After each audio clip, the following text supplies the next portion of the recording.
अस्सलामु अलैकुम वरहमतुल्लाहि वबरकात। फर्स्ट ईयर उर्दू के तलबा, मैं डॉक्टर सईद आसिम आपसे मुखातिब हूँ। आप जानते हैं कि आपके मारूजी पेपर में 5 नंबर के शॉर्ट क्वेश्चंस शेरी इस्तिलाहात में से आते हैं। ये शेरी इस्तिलाहात 4 हैं। इन शेरी इस्तिलाहात में से पहली शेरी इस्तिलाह है काफिया। तो आज मैं काफिया के बारे में आपको मालूमात फराहम करता हूँ।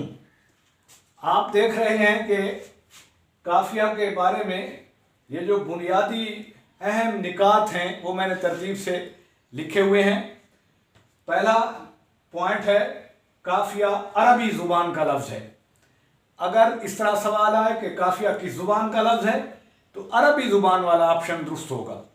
दूसरा पॉइंट है, काफिया का लफ्जी लुग़वी असल हकीकी माना मतलब है पीछे पीछे आने वाला, पै दर पै आने वाला। अगर इस पॉइंट से सवाल आएगा तो ऐसे आएगा कि काफिया का लफ्जी माना क्या है, या काफिया का लुग़वी माना क्या है, काफिया का असल माना क्या है, या काफिया का हकीकी माना या मतलब क्या है। तो दुरुस्त ऑप्शन के तौर पर पीछे पीछे आने वाला लिखा होगा, या ये नहीं लिखा होगा तो फिर पै दर पै आने वाला लिखा होगा।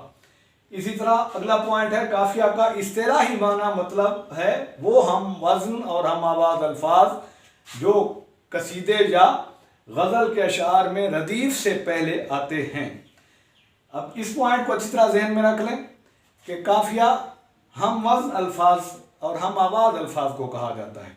अगर सवाल इस तरह है कि काफिया कौन से अल्फाज होते हैं, हम वज़न और हम आवाज अल्फाज। इसी तरह अगर सवाल आए कि काफिया गज़ल के अशार में कहाँ इस्तेमाल होता है, रदीफ से पहले। नेक्स्ट पॉइंट है, काफिया शेरी इस्तिलाह है। अगर ऐसे सवाल है कि काफिया कौन सी इस्तिलाह है, शेरी इस्तिलाह। अगला नुक्ता है, काफिया गज़ल के पहले शेर यानी मतला के दोनों मिसरों में और बाकी अशार के सिर्फ दूसरा मिसरा में इस्तेमाल होता है। तो ये पॉइंट भी अच्छी तरह ज़हन नशीन कर लें कि जो गज़ल का पहला शेर होता है जिसको मतला कहा जाता है, उसके दोनों मिसरों में काफिया इस्तेमाल होता है, और उसके अलावा जितने अशार हों उनके दूसरे मिसरा में इस्तेमाल होता है।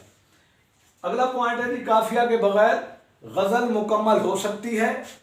तो इसका जवाब है, गज़ल मुकम्मल नहीं हो सकती, क्योंकि यह देखें काफिया के बगैर गज़ल मुकम्मल नहीं होती।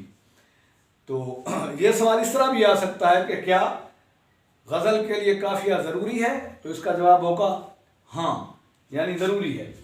उसके बाद आप देख रहे हैं कि मैंने ये 4 शेर लिखे हैं। 2 शेर अमीर मीनाई की जो हिस्सा नज़्म में शामिल हमद है उसके हैं, और अगले 2 शेर मीर तकी मीर की दूसरी गज़ल में से हैं। तो ये शेरी मिसालें भी इसलिए मैंने यहाँ लिखी हैं ताकि काफिया के बारे में आपकी कोई कन्फ्यूजन रह गई हो तो वो अच्छी तरह क्लियर हो जाए। ये आप देख रहे हैं भाई, हमद के अशार में से पहला शेर मतला है हमद का, दूसरा कौन है जहां तू है, कौन जाने तुझे कहां तू है। तो आप देख रहे हैं भाई, इसमें जहां और कहां ये 2 काफिये दोनों मिसरों में इस्तेमाल हुए हैं। अगला जो शेर है उसमें, लाख पर्दों में है तू बेपर्दा, 100 निशानों पे बेनिशान तू है। तो इस शेर में जो दूसरा मिसरा है उसमें काफिया इस्तेमाल हुआ है, और काफिया है निशान। तो जहां कहां और निशान, इन दोनों शेरों में हम काफिया अल्फाज हैं। इसी तरह मीर तकी मीर की जो गज़ल है, इसमें पहला शेर चूंकि गज़ल का मतला है तो दोनों मिसरों में काफिया इस्तेमाल हुआ है। गुल को होता सबा करार है काश, इस पहले मिसरे में करार काफिया है। रहती एक आध दिन बहार है काश, इस दूसरे मिसरे में बहार काफिया है। किन ने अपनी मुसीबतें न गिनी, रखते मेरे भी गम शुमार है काश। तो इस दूसरे शेर में पहला मिसरा आज़ाद है और दूसरे मिसरे में काफिया शुमार इस्तेमाल हुआ है। तो करार, बहार और शुमार, ये हम काफिया अल्फाज मीर तकी मीर की दूसरी गज़ल के इन 2 शेरों में इस्तेमाल हुए हैं। उम्मीद है काफिया के हवाले से ये बुनियादी निकात आपको अच्छी तरह समझ आ गए होंगे। अगर आज की वीडियो आपको पसंद आई हो तो कमेंट्स में इसके बारे में अपनी राय भी दीजिएगा, और मेरा channel doctor Saeed Asim subscribe भी कर दीजिएगा।